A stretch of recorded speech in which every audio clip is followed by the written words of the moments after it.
जय श्री कृष्णा दोस्तों। आज मैं आपको बताने वाली हूँ कार्तिक मास महत्व कथा अध्याय 11। एक बार सागर पुत्र जलंधर अपनी पत्नी वृंदा सहित असुरों से सम्मानित हुआ सभा में बैठा था। तभी गुरु शुक्राचार्य का वहां आगमन हुआ। उनके तेज से सभी दिशाएं प्रकाशित हो गईं।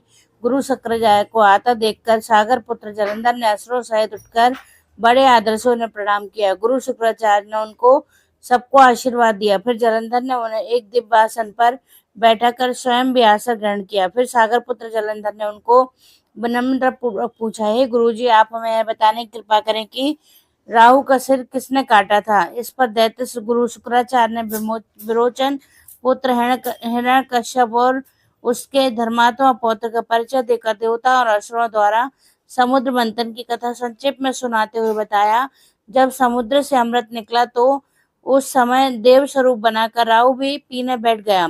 इस पर इंद्र ने पक्षपति भगवान विष्णु ने राहु का सिर काट डाला। अपने गुरु के मुख से इस प्रकार के वचन सुनकर जलंधर के क्रोध की सीमा न रही।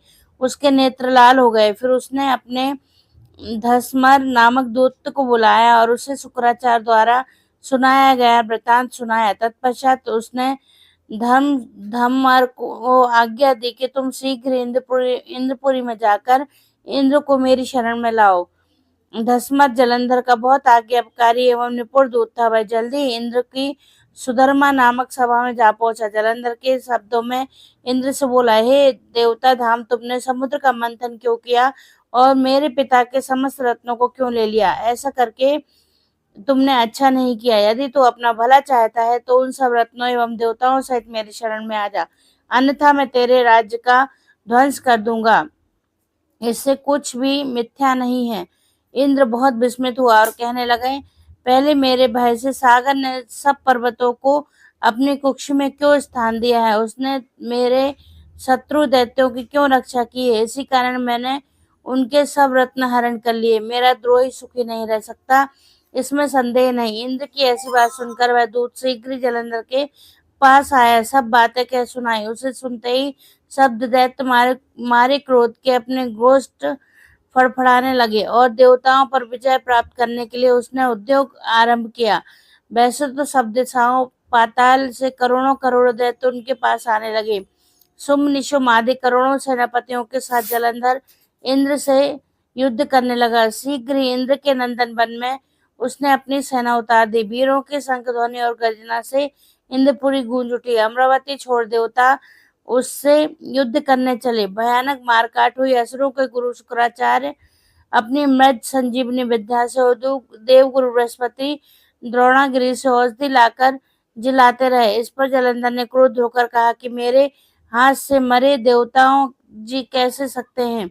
जिलाने वाली विद्या तो आपके पास है। इस पर शुक्राचार्य ने देवगुरु द्वारा द्रोणाचार्य से औषधि लाकर देवताओं को जिलाने की बात कह दी। यह सुनकर जलंधर और भी कुपित हो गया। फिर शुक्राचार्य जी ने कहा, यदि शक्ति हो तो द्रोणागिरी को उखाड़कर समुद्र में फेंक दो। इस पर मेरे कथन की सत्यता प्रमाणित हो जाएगी।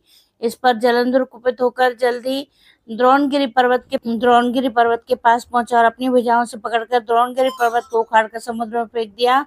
यह तो भगवान शंकर का तेज था, इसमें जलंधर की कोई विचित्रता नहीं थी। तत्पश्चात यह सागर पुत्र युद्ध भूमि में आकर बड़े तीव्र गति से देवताओं का संहार करने लगा। तब द्रोणाचार्य जी औषधि लेने गए तो द्रोणाचार्य को उखड़ा हुआ सुन पाया। वह भयभीत हो देवता के पास आए और कहा कि युद्ध बंद कर दो, जलंधर को अब नहीं जीत सकोगे। पहले इंद्र ने शिव जी का अपमान किया था।